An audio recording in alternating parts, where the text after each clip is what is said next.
What's up, everybody? Professional wrestler Chris Wilde here from 4133 with a preview video of this week's game, the Philadelphia Eagles against the Minnesota Vikings in Minnesota. But before I get to that, I want to go back to last week's game against the New York Jets in Philadelphia. Most of the time when the Eagles win, it's euphoria around my house for the rest of the night, the rest of the day. A lot of excitement going on. Everybody's really happy. I got to tell you, this is the first game in a long time. I can't remember a game like this where I just wasn't very excited at all for a victory. And I'm not trying to be negative. Don't get me wrong on that. But it just wasn't an exciting thing to beat a team like the New York Jets. Their offense was absolutely horrible. Their defense was decent. But at the end of the day, it's a 25-point Eagles victory, 31-6. They absolutely crushed the New York Jets. It felt like the Jets weren't even a professional football team. So let's go to some of the positives from the Eagles. The defense did exactly what you wanted to see the defense do, and that was dominate. They came into the game with 3 sacks the whole year. They ended the game with 10 sacks. That's hard to do against a team in the NFL, and they absolutely did it. Brandon Graham looked like a superstar. Hassan Ridgeway got in there. I think Josh Sweat had a sack. My boy Deshaun Hall finally got into a game and got a sack. They just looked amazing. Rodney McLeod looked awesome with an interception. Little linebacker Nate Gary had an interception for a touchdown. Orlando Scandrick off the street had 2 sacks and stripped one and brought it to the house. The Eagles looked absolutely amazing on defense. I am still very, very, very, very, very concerned about the secondary. But if you have a pass rush, it's going to help out the secondary. The secondary was almost invisible in this game because of the great pass rush. Luke Falk is going to have nightmares about this game for the rest of his career, most likely. He threw in the towel. He was done. And now we go into the offense. And the offense, look, we've all heard about it on sports radio all week. We've talked about it. We felt this way after the game. The offense just didn't look smooth. It didn't look good. There were times when Jordan Howard is doing what Jordan Howard does, and he looked good. And there's times when Carson Wentz is looking like 2017 Carson Wentz by ducking under would-be sacks and making plays. But then that was a very little part. That was about 15% of their offense. And the rest was it was clunky. It didn't feel smooth. The Jets defense was tired and on the field a lot. And the Eagles just couldn't capitalize it on offense. Now, was that Doug Peterson maybe dialing back a little bit, knowing that they were up so much? And look, the less you have on film, the better, because you got to have a really tough 3 weeks coming up. I don't know. I'm not a coach, so I'm not sure if that's maybe what Doug Peterson did. But they're going to need to do a lot more against this week's opponent, the Minnesota Vikings. So the Minnesota Vikings come into this game off a win against the New York Giants. Kirk Cousins has been coming under a lot of pressure this year from the media, from his own teammates. He hasn't looked good at times. But look, against the Philadelphia Eagles throughout his career, he has played well against us.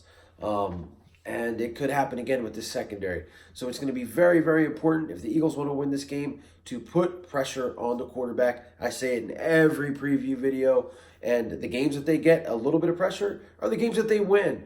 I think that this last game against the Jets, man, it could be a moment where now this defensive line has confidence.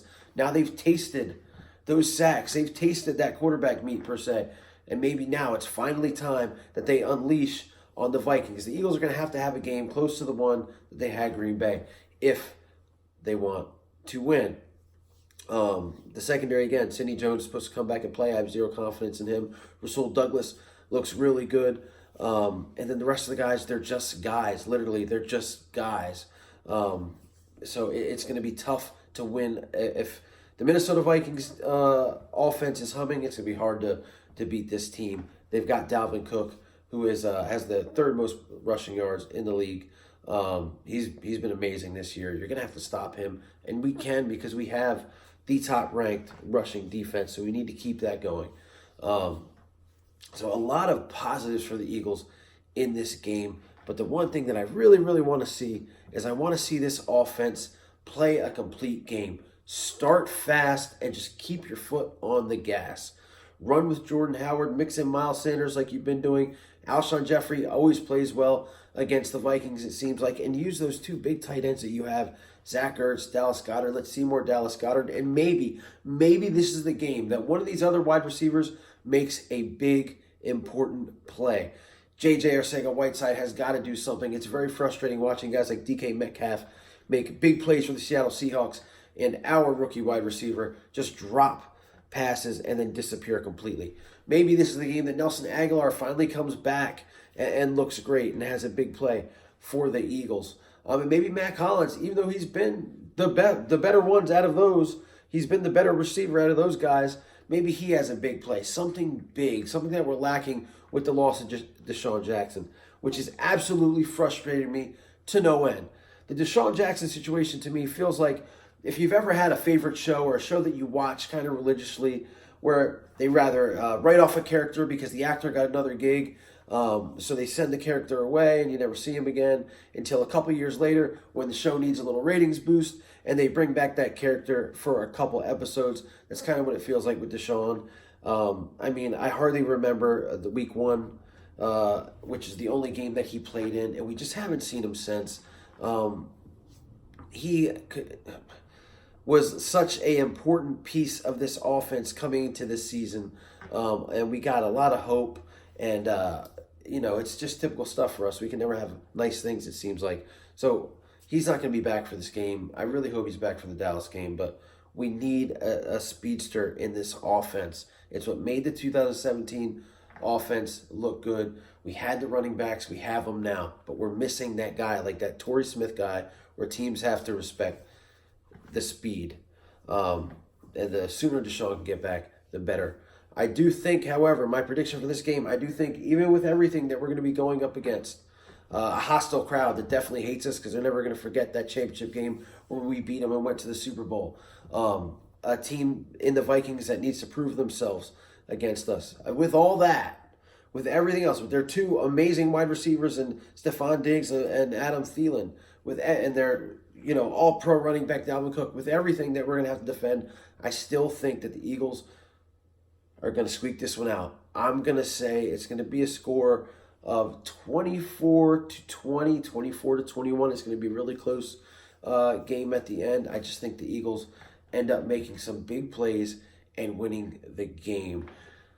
So that's my prediction, guys. I think the Eagles win. I think they get the W here, and then we move on to Dallas, and hopefully we'll have some reinforcements come in. Howie Roseman, I've heard a lot of trade rumors. It seems like every guy that's open for trade, the Eagles are in the trade discussion. I don't care what you do, but you got to get some cornerbacks in here. At least one really good cornerback, because that is such a weakness for us. I've heard wide receiver A.J. Green they're looking at. That's realistic, but do we really want another hurt wide receiver? And then the biggest, I can't believe people are even entertaining the thought of Odell Beckham Jr. coming here. Number one, first off, the Cleveland Browns gave up a decent amount to get Odell Beckham Jr. They're not going to just trade him 5 games in. I just can't see it. It would be a Brown thing to do. That's something the Browns would do. So maybe, but I just can't see it. A guy like AJ Green sounds a little bit more realistic to me, and I'm open for anything at this point because this offense has got to get going and got to get going quick because we got some tough games coming up. So that's all for now. I'll probably have a hype video in the next couple days. I introduced a new character to the channel a couple videos ago. Actually, I think it might have been the last video. Didn't really get a great response. I've got to work on getting these views up, guys. Please like, share, and subscribe. Help me out as we spread the word and our love for our team, the Philadelphia Eagles. So I'm going to let you guys go now. Thanks for watching. Go Birds.